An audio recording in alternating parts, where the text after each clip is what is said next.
Some men aren't looking for anything logical, like money. They can't be bought, bullied, reasoned, or negotiated with. Some men just want to watch the world burn. Welcome back to Thinking Critical. This is Wes. So earlier in the day, I released my DC Comics solicits, and there's a part where I'm reading the price for Batman. I believe it's 109, and it says $5.99, and then all variants were the same price, $5.99. I was like, that can't be right. Batman is not a $6 comic book. It's a $4.99. It's a $5 comic book. It turns out the joke was on me. It was right. Batman, at least in June, it sounds like DC Comics is likely testing out the waters with higher prices on several titles, will in fact be $6. I think this is very unhealthy. I think this is a very poor choice, but I could be wrong. So here with me to talk about this is a comic book writer, editor, but he also does the ordering for a couple of comic book shops in his area. He is in tune with the comic book reading audience, at least in California. Aaron Sparrow, how are you doing? I'm doing great, Wes. Thanks for having me on. Well, I'm glad you could make it. Like I said, I was a bit puzzled. Sometimes when I see these solicitations, there are obvious things that are wrong. I'll be like, I know that's not the writer, or that's not the artist in this comic book. And it just felt like when I looked at that price, it had to be incorrect. But it appears that DC is testing the waters with Batman, I think it's 109, Joker, is it 3 and 4? It's 2 issues of Joker. Yes, it's 3 and 4, as well as a bunch of annuals that are coming out. I think there's 4 annuals that are $6. Also, Superman Red and Blue #3, $6, and Wonder Woman Black, White, and Gold #1 is $6. Now, the two anthologies, I guess I can kind of understand. They're a little bit bigger as far as the page count. What are your thoughts on $6 comic books at DC? Well, if it's your regular monthly comic book, I think it's a disastrous decision. And I think it's one that's going to put further pressure on comic book retailers who are already struggling. And I think that it's going to see a lot of fans drop off. I don't know many people that are willing to pay $6 for a comic book that isn't some sort of prestige format, extra pages. You'll pay $6 for a 3 Jokers event that's in a prestige format. But are you going to pay that every month for James Tynion's Batman? I mean, as much as I've been enjoying it, no, I'm not going to. I'm personally not going to do it. So I don't expect other customers to do it. It's pretty crazy. It does feel like they're dipping their toe in the water. And just think about this. In May of 2018 is when DC Comics announced they were no longer selling their comics essentially for $2.99 across the line. All their major titles were going up to $3.99. There were a few of them that stayed behind it at $2.99, but they kind of just moved them up to $4.99 in May 2018. So that's less than 3 years ago. And now we're seeing a Batman regular comic. It's not a milestone. There's nothing special about this. It's just a Batman comic.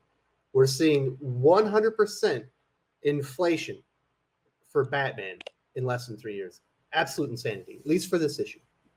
This is essentially DC Comics admitting that they don't have any ideas that are going to generate any interest. So what they're going to do is they're going to take their #1 title, which is Batman, and they're going to increase the price. They're going to gouge customers so that they can cover the rest of their failing creative. I think it sets a terrible precedent.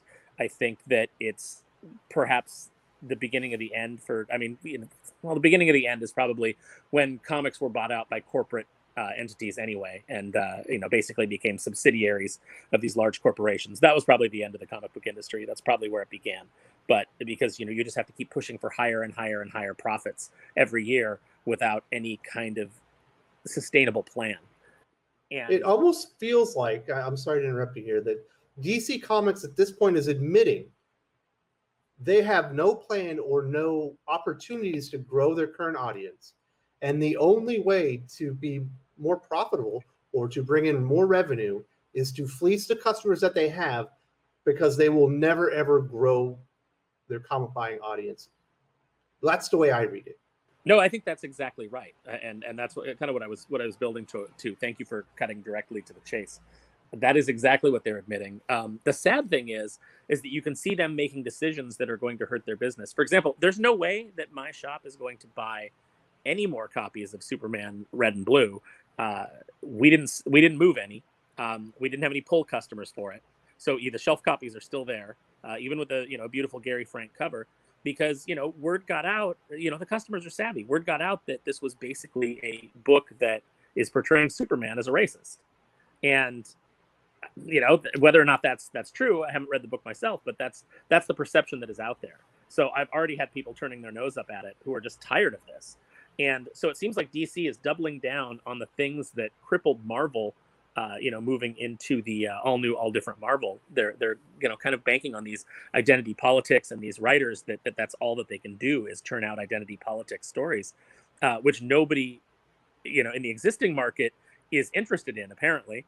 And they're certainly not drawing in any of the crowd that they thought they would get, because those people don't spend money on these things.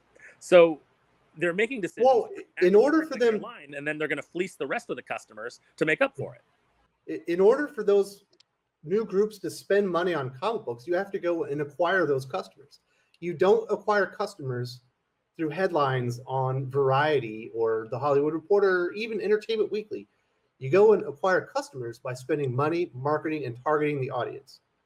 Yeah, and getting there's no money for them to go and market directly towards them. So they're writing comic books for not the customers that they do have, in hopes to bring in new customers, but they're not willing to go out there and pay to go and acquire them and court them like you normally would. It's insanity. And I'm not sure it would work anyway. And honestly, let's just break it down to let's just get to brass tacks here. Comic book marketing has never been effective. It's, in my entire time in the industry, I have never seen marketing that reaches outside of the existing customer base. When I worked at Boom, the marketing guy thought he was a genius, and basically he would write a press release and send it off to Bleeding Cool and Newsarama and CBR, and then spend the rest of the day on Perez Hilton. That was the extent of comic book marketing. Try and come up with a pithy slogan, or the laziest type of marketing, which is where you put out a book and you say, oh, this book is in the vein of Hellboy or the Goon. It's the Mandalorian meets the Sundown Kid. Right, and that works in a production meeting with unimaginative executives. But for comic fans, I mean, that doesn't. If you tell me that like this book is in the vein of Hellboy or the Goon, my first question is, well, why don't I just go read Hellboy and the Goon? Like, what is new about your book that's going to draw me in? I think that's just like the laziest sort of marketing, and unfortunately, that's largely what we have in the industry. So the comic industry can't market to begin with, so they're never going to be able to market to this crowd that they want, because they just don't. I have a couple of examples where I do think they've effectively marketed outside the industry recently. Okay, yeah, let's hear. Boom Studios, who you just mentioned, with Berserker. But it wasn't what Boom Studios did. It was Keanu Reeves. Right. It was associated with the Hollywood movie star. He went out and he talked about it, and they crowdfunded it, and his name was on it. Yeah, that's different. Opened up the market.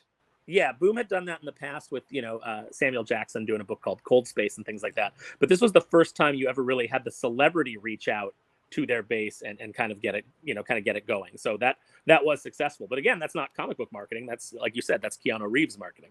It's Keanu Reeves. I imagine he wasn't compensated for it. So you're going to have someone that's passionate for the story, probably has some stake in the game, to go out there and do that for you. So you're going to lose some of your revenue on that. I imagine he's getting a pretty decent check. The other one that was recent was the Marvel High Republic. I don't know that those comics sold, because it doesn't. I get conflicting reports on that one. But the initial orders were absolutely enormous. But they tied that in with a new series of books in a new realm of the Star Wars universe no one had ever seen before. I think there might have been a mobile game. I think there's some websites dedicated to it. So it was an entire brand launch where comic books were a part of it. Obviously, that happened with Star Wars initially launching out of Marvel as well, where things were a little bit more connected. But they were courting Star Wars fans that are already invested in the product.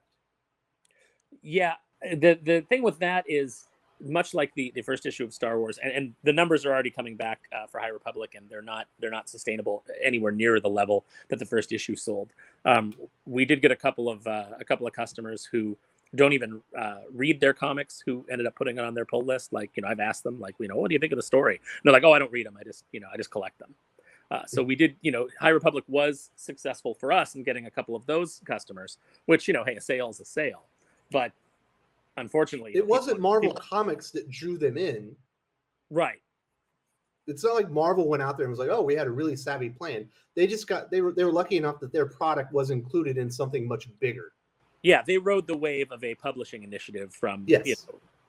But again, I don't think it'll be sustainable for them because I don't see the numbers coming in for that series, and I certainly don't see the enthusiasm. I mean, there's all kinds of videos on YouTube of people checking like the Google algorithms, and High Republic is not tracking high at all. So it had that initial bump of. I have a comic book web channel here where I review comics and news. No one's asked me to talk about it once. No. I mean, they're doing. You've got. Here's the 5th printing of this issue and things like that. You've got that going on, but those decisions are often made before the first issue even hits the stands. That's kind of the thing that people don't realize is when you hear from a comic book company that, we're having to go back to a second print because our initial print run sold out. It sold out through them. It didn't necessarily sell out through Diamond, and they're doing that second printing with the initial print run of the first. So they're just swapping out a cover as far as the printing plates are concerned. These things are these are just like clever little marketing tricks that they use, and typically they don't mean very much. No, they get a news article from CBR or Bleeding Cool that no one cares maybe about. You get a small percentage of people who are like, it's sold out. Well, maybe I better go grab a copy. Or I collect covers of that particular title. Yes, and again, getting back to the DC $6.99 or $5.99 for books, are you gonna be willing to just collect covers for $6 a book? I don't think that you are. So they're going to lose that small section of the collecting public as well. Yeah, it's crazy going for the $6 price. $6 might not seem like much, but one issue of Batman, what's that going to take you? 20 minutes to read? The art's going to be fantastic. Jorge Jimenez is brilliant. James Tynion, he's a good writer. I prefer him on horror, but he is a good writer. But is it really worth $6? I can get subscriptions to digital services for $6 with unlimited amounts of entertainment. Absolutely. And what I'm seeing, from the store perspective is more and more people who were big comic readers and were collecting comics have decided that they don't want to collect comics anymore. They're too expensive. And they're moving that money into, action figures and other collectibles. Yeah, there's competition for their dollars. I still can't believe it. Like I said, you can watch the video and I'm like, that can't be there. That can't be right. But it's absolutely shocking. But it feels like, DC is absolutely waving the white flag. How long before you think Marvel or maybe some of these other publishers follow along? It feels like Marvel already followed along with the $5 initiative where everything, most of the big titles are all $5, no matter if it's a number one or whatever. And the smaller titles aren't quite yet, but nobody else has followed along as far as Image, Boom. Do you see the indie publishers going up to $5 and then maybe $6 as well? I certainly hope not. I think that indie publishers tend to be, they, like I said, they don't have these big corporate masters that are breathing down their necks for profitability. They don't have shareholders to answer to, largely. So, is Boom going to jump up to that price? I think they know that would be a death knell for them. They're a lot more savvy than when I worked there. So, I don't see that happening, with Boom at least. IDW, I don't know what book they have that they think they could get $6 for. So I really don't see them doing the TMNT The Last Ronin, absolutely. That one's $8. Oh yeah, the Last Ronin, absolutely. But again, that's a prestige format book. It's beautifully done. When you pick it up, it has what we say in the industry. It has good hand. Like you pick it up and it feels substantial. So but a lot of these books that you're paying $4 for, $5 for, you pick them up and they don't feel that substantial at all. You're like, what am I really getting? And you read it in 10 minutes. And eventually you just decide, I could go get a streaming service. I could add another streaming service to my monthly, and get a bunch of content. Why am I doing this? Or, for $9.99, I could go get a manga that's, 200 pages. Yeah, absolutely. And you don't have to worry about if it's in continuity or not. Or any variant cover schemes or, what, or whether, a new writer is going to come on next issue and wipe away everything that you love. That's just not happening in manga. It's very consistent and it's got a very loyal fan base and they know what sells to their audience. So obviously, DC are banking on the power of Batman. That is the flagship. That is the character that drives sales more than any character in the entire comic book industry as far as Western comic books. Mm-hmm. There's no doubt about it. There's no denying it. Can they entice enough Batman readers to go along with this? And it's not just Batman. They're doing it with Joker as well. Obviously, the best known villain associated with Batman, with the writer of Batman on that. So I think they're also kind of banking on the cachet, I guess, of James Tynion, which I do find a little bit surprising. There's no way this doesn't blow up on their face, right? I can't see people just willingly being like, yeah, $6. It's a good price. I mean, stranger things have happened, but I don't see it. First of all, I don't see it generating any goodwill amongst their existing customer base. So you're going to have people drop off. And it's also a barrier to entry for new people. If someone comes in, they're like, hey, my kid just watched, the Zack Snyder cut and really likes Batman and was interested in Batman. You're like, oh, okay, well, here's the current issue and it's $6. They're going to be like, maybe I'll just get him a Batman Funko Pop. It's crazy. If there isn't a big enough barrier to entry than going into a comic book shop, looking for a Batman comic and realizing there's 8 series in print currently and not knowing which one you should buy anyway. Once you see the $6 cover price on there, that might be the ultimate barrier. And ultimately, I think DC Comics, as far as hardcore comic book fans, might find out that their biggest competition are the comics that they printed 20 years ago. Yeah, I would rather go spend $6 on some back issues. Honestly, you could probably get three comics for that price. Depending dollar on bin, what see run, what happens. what time. Especially the '90s stuff, which was heavily overprinted. You can read all of that, and it's all better. It's like Chuck Dixon, Doug Mensch, all those guys. So much better than a lot of the. Not necessarily the run that we're getting now, because I do like Tynion's run, but there's so much being produced now that is just instantly forgettable. And instead, you could be turning that money into back issues, which are going to hold their value better.